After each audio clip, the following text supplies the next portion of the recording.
네, 안녕하세요. 저 한자 상공회의소를 맡게 된 김성문 선생님이라고 합니다. 만나 뵙게 돼서 정말 반갑습니다. 자, 오늘 한자를 하는 데 있어서 아무래도 처음에 하다 보면은 좀 어려움이 있지 않을까 해가지고 이렇게 준비를 하게 되었습니다. 처음에는 일단은 먼저 한자를 보기 전에 중요한 게 먼저 내용이기도 하지만 그 전에 먼저 앞서서 시험 과목에 대해서 먼저 어떻게 구성되어 있고 자격증을 따는 데 있어서 시간, 안배나 그 다음에 또 자격증으로서 어떻게 쓰이고 있나 그런 것들을 좀 알려드릴까 해서 이렇게 시간을 마련해 보게 되었습니다. 예, 상공회의소 한자 시험에는 이렇게 1급부터 9급까지 이렇게 있는데 이제 1급부터 2급은 고급, 그 다음에 3급부터 이제 5급은 이제 중급, 6급부터 9급을 이제 초급이라고 합니다. 근데 저희가 이제 거의 중심에 맞춘 것은 여기 이제 3, 4, 5급입니다. 그 중에서도 이제 국가 공인 자격증으로 인증되는 것은 이제 3급 자격증인데요. 여기 보시게 되면은 시험이 예전에는 3, 4, 5급을 해서 문제수는 똑같은데 그 커트라인에만 안에 들어가면은 그렇게 3, 4, 5급으로 해서 구분을 해놨었는데 지금은 3급, 4급, 5급이 문제수가 조금 다릅니다. 그러나 내용은 똑같고요. 근데 이왕 준비하실 거 3급으로 준비하셔서 국가 공인 자격을 받는 게 더 낫지 않을까 싶어서 또 이렇게 저도 그런 쪽으로 이렇게 추천을 해드리고자 합니다. 그래서 문항수는 이렇게 보신 것처럼 이렇게 나와 있고 120문제입니다. 그 중에서 이제 점수별로 이렇게 나와 있는데요. 720점 만점에 576점 이상을 맞게 되시면 이제 합격이 되고 시간이 60분 아닌데요. 아무래도 그래도 상공회의소 한자의 장점은 무엇이냐면 모든 문제가 다 객관식으로 되어 있습니다. 그래서 주관식이라는 어떤 부담감을 내려놓으시고 어떻게 한두 번 정도 이렇게 써보는 연습만 하시면 얼마든지 여러분들께서 익숙해 하시고 그 익숙함 속에서 고를 수 있는 그런 안정감을 찾을 수 있기 때문에 너무 걱정 안 하셔도 될 것 같습니다.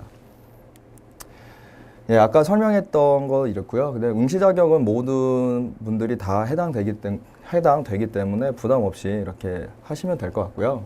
그다음에 만약에 상급을 했는데 나는 좀 더 한자를 조금 더 깊이 알고 싶다. 그렇게 되면은 이제 1급하고 2급을 보실 수 있는데 그때 돼서는 좀 더 연습이 필요하지 않을까 생각됩니다. 근데 저희 이제 강의는 아무래도 이제 중급에 맞추기 때문에 거기에 이제 중심을 두고요. 나중에 어떤 기회가 되면 그때 다시 만나 뵙도록 하겠습니다.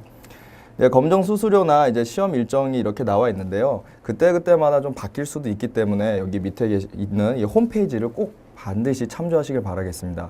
어떻게 보면은 날짜 같은 경우는 어떻게 뭐 주말이 낄 수도 있고 하기 때문에 매년 달라질 수가 있습니다. 그러나 1년에 4번 보는 것은 변하지가 않습니다. 그래서 그걸 또 확인하시고요.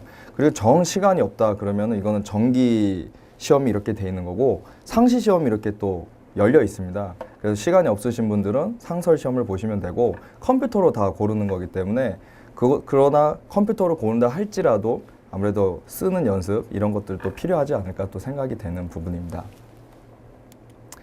예, 그렇다면 이제 본격적으로 이제 조금 한자에 대해서 이제 개요를 좀 설명을 할까 합니다. 한자를 이제 구성하는 요소들이 이렇게 있는데 그 한자를 어떻게 보면은 저희들이 빠르면 초등학교, 그 다음에 이제 본격적인 어떤 수업에 있어서는 중학교, 고등학교 때 배우죠.